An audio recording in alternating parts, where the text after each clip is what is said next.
ఇవాళ మున్సిపల్ ఎన్నికలు వచ్చినాయి, మళ్ళీ మున్సిపల్ ఎన్నికలలో 42% మాట ఎత్తకుండా కాంగ్రెస్ ప్రభుత్వం ముందుకు పోతుంది. ఆ ముందుకు పోయేటటువంటి సందర్భంలోనే మరి బీసీలు ఎక్కడ తెలుసుకుంటారో, మరి సంస్థలు, చాలా సంస్థలు, వ్యక్తులు ఎక్కడైతే గలమెత్తుతారో అనేటటువంటి ఆలోచన రాగానే ఏం చేస్తారు, గుంపు మేస్త్రి గారు గుంటనక్క గారిని ట్యాపింగ్ కేసులో పిలుస్తారు. గుంపు మేస్త్రి గుంటనక్క ఇద్దరు కలిసే ఉన్నారు. మభ్యపెట్టేటటువంటి ప్రయత్నం ఇది తెలంగాణ సమాజాన్ని. రేపు పొద్దున మీరు నోటిఫికేషన్ ఇస్తున్నారు మున్సిపాలిటీస్ కోసం, మా బీసీలంతా ఏకమవుతారు, ఏమైంది మా 42% అడుగుతారని చెప్పి కొత్త డ్రామా మొదలుపెట్టిరు తప్పితే ఇది ప్రజలకు వనికొచ్చేటటువంటిది కాదు. వాళ్ళిద్దరు కూడా కలిసే ఉన్నారు. ఇవాళ బీఆర్ఎస్ పార్టీ ఎక్కడ అడిగిందో ఒక్కసారి ప్రజలు గుర్తు చేసుకోవాలి.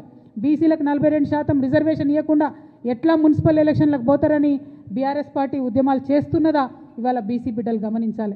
కాంగ్రెస్ పార్టీ ఆలోచన చేస్తున్నదా ఇవాళ బీసీ బిడ్డలు గమనించాలి. మరి ఖచ్చితంగా 42% ఇవ్వకుండా మున్సిపల్ ఎన్నికలకు వెళ్ళడం అంటే బీసీలను మోసం చేయడమే అని జాగృతి భావిస్తూ ఉన్నది. మరి సత్యనారాయణ గారి స్ఫూర్తితోని మేము మరొకసారి డిమాండ్ చేస్తూ ఉన్నాం, ఏం తొందర లేదు, ఎన్నికలకు ఏం ఇబ్బంది లేదు.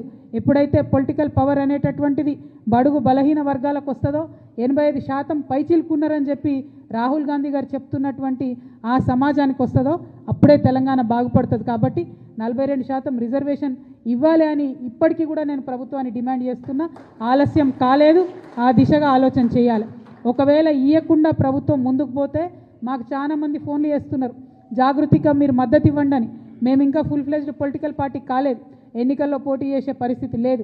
కాకపోతే ఎవరు ఎక్కడ నిలబడ్డా బీసీ, ఎస్సీ, ఎస్టీ, మైనారిటీ, ముఖ్యంగా మా ఆడబిడ్డలు, మా యువ మిత్రులు ఎక్కడ నిలబడ్డా వారు మా మద్దతు కోరితే తప్పకుండా జాగృతి తరఫున మద్దతు ఇస్తామని నేను ఈ సందర్భంగా తెలియజేస్తా ఉన్నాను.